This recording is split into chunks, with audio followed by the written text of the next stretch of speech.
Yeah, so also if you have more questions than what we can answer today, or you think of more questions later, feel free just to email me. We can set up a meeting anytime that works with your schedule over Zoom or in person, whatever you're comfortable with. And so we'll just go ahead and get started. And if you have questions, feel free to unmute or put it in the chat or whatever works for you. But my name is Julie Joback. I'm the school counselor at both Arroyo and Central. And I've been doing this for over 20 years now, which I can't believe. I went to Central Middle School as a kid. So this school is very near and dear to me. And as a school counselor, there's really 3 areas of focus. It is social emotional, academic, and then, believe it or not, college and career counseling.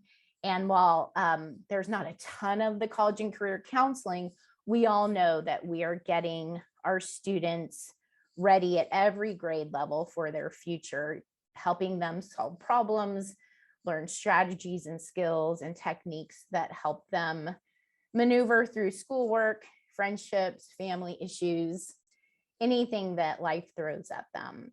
And so social and emotionally, what I do is, we do have programs that we run at Arroyo. We have Sown to Grow, and the kids check in weekly emotionally, and there is an academic piece as well. And the teachers are in charge of that, but Mindy Shelton, the principal at Arroyo, and myself get to see an overview of the whole school. And so we check in with the kids who might be flagged in terms of having a really tough time with whatever's going on, whether it's school, home, or they don't know why, they're just having a tough time.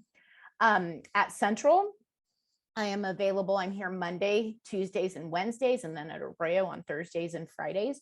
The good news is we're on the same campus. So if there is a crisis, I can just walk over, or sometimes students will walk over and we can chat and figure out next steps for whatever's going on for them. Lots of kids, you can imagine, if you think about going back to 4th, 5th through 8th grade, some friend issues, those are really common. Friends change a lot in upper elementary and middle school. They don't always, but they can. And I'm here to help them walk through that as well. Middle school students are really trying to find themselves. They might be breaking away a little bit from their parents. And for the parents, that can be hard because they're used to their younger child needing them a lot more. And what happens eventually is friends become super duper important, and they want to spend all their free time with friends. And, we're in an interesting situation with the pandemic. The kids have been home for so long, and now we're back at school, masked up, but here, and we're getting used to that too. So it's our new normal, right? It didn't go back to the regular normal before COVID, but the kids are doing a really good job, but there is high levels of stress. And there always has been. Anxiety is probably what I would say the number one issue I deal with students, but it definitely is heightened during the pandemic for all of us. I'm sure it has not been easy. Academically, I run all of the SSTs and 504s at Central. And if you're not familiar, an SST is a student study team meeting. Anyone can call that meeting: parents, teachers, admin, counselor, even the student. And that's for a student who maybe is just having a tough time academically. And we come up as a team with a plan to try for 6 to 8 weeks that supports the student. And after that time, if things are going well, we continue with that plan. If we don't see improvements or not enough improvements, we do meet again. And then we are able to bump up that plan as well, because there's always more we can try. And a 504 is when a student has been diagnosed with a disability that affects their learning, and so they need accommodations within the classroom, and that is a legal document. And I do run those meetings at Central. At Arroyo, Mindy Shelton runs those meetings, but I attend 99% of them. And it's nice because then I can follow that student all the way through 8th grade with either of those documents and let teachers know what those students need. Sometimes I'm just working with students and how they advocate for themselves. having a relationship with teachers is super important. The studies show that in college, students who go to office hours, connect with their instructors, have a grade point higher than if they don't. And for me, it's not about the grades at all.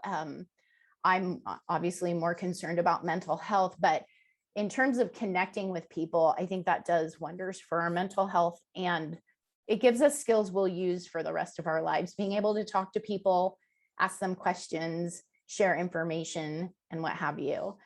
When it comes to college and career counseling, I won't lie, it's pretty limited, but sometimes we will do a college day where colleges will send us swag. We have to request it, and then, we hand it out to the kids. And I know in this community, a lot of parents are talking about college opportunities to their students. And so we just want to reinforce that that is available for everybody, no matter what. But you do have to work hard to get into college, and then you have to work even harder while you're in college. So mainly, I would say the bulk of my job is the social emotional. As you can imagine, if you remember puberty, it's a tough time. Even if you have all supports in place, some moments can be really challenging. And so we realize that we actually really enjoy this time of life for the kids as educators, watching them grow. And we want them to make a lot of mistakes at school. And that might seem strange, but hear me out. We really look for kids to fail forward. So when we make a mistake and we learn from it and we're supported, we can move forward. And if we choose to, we never have to make that mistake again, which is really great. And so we call it failing forward, and we look forward to that. And we always say we don't want our students peaking in upper elementary or middle school. We really want them to try a lot of different things and see where their strengths are, see where their weaknesses are, and let them know that if they choose to work on their weaknesses, we are here 100% to support them. And problem solving skills, as you know, they can really help us walk through life and be able to consider other people's perspectives, be able to hear someone clearly without just talking ourselves. And when we have those skills, it makes us a great friend. It makes us a great family member, partner later in life, much later in life, I hope. And just, in terms of having that relationship with ourselves. I talk a lot with the kids about being our own best friend, because so many of us are incredibly hard on ourselves. And so the question I ask often is, would you ever say what you said to yourself to your best friend or a good friend? And 100% of the time they say, no way, and I ask, well, why not? And they're like, that would be so mean. I said, well, then why would we talk to ourselves that way? Because we're guaranteed for the rest of our life to wake up with ourselves. And wouldn't it be great to wake up with your best friend every single day and to know that you will be there to uplift yourself, be honest with yourself, and when you make a mistake, which you will, be accountable, and just know that that honesty really builds relationships, not only with yourself, but with others. And so lots of failing forward, lots of problem solving.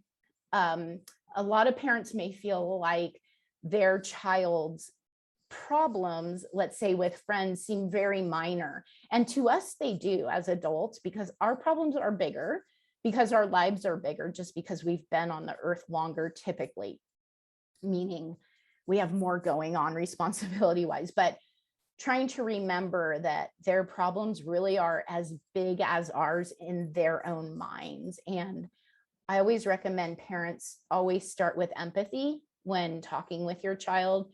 You may want to tell them right away, here's how you solve this problem, because we know, right? We know so much now, but it's really important for them to think about what are some options for them, and listening.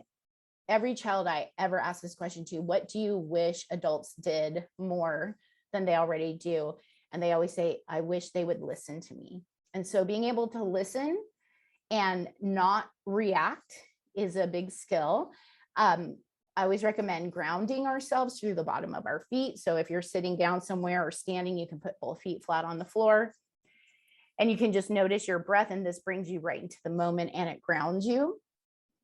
And then you can remind yourself that you're here to listen with empathy and reflecting back what a child says to you to make sure you understand what they're telling you. And if it's incorrect, they'll correct you, don't worry. And then it will help you understand.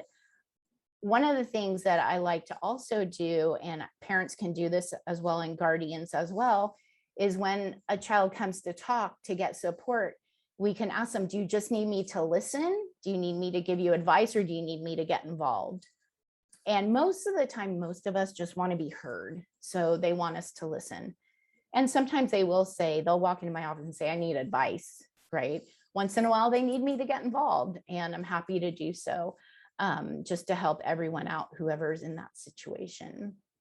And so in a nutshell, that's, I think, what I do most of the day. I'm in a lot of meetings. We've been having a lot more meetings this year. Anxiety is high for parents, guardians, and students. And it's still only September. And so I'm hoping that as a community, we can take good care of ourselves, treat ourselves like our own best friend, and trust the process. Our educators are amazing in San Carlos, especially at Arroyo and Central.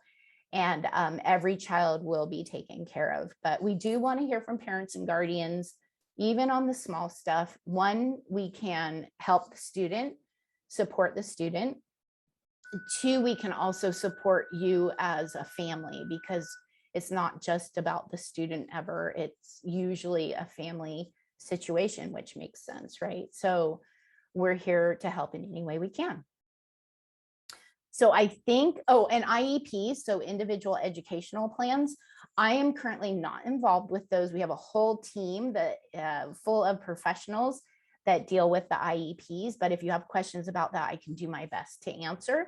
And that's when a student does have a diagnosis of a learning disability, and there is a very large gap between where they should be at and where they're at academically, and they need specialized instruction to ensure that they are accessing the curriculum and learning.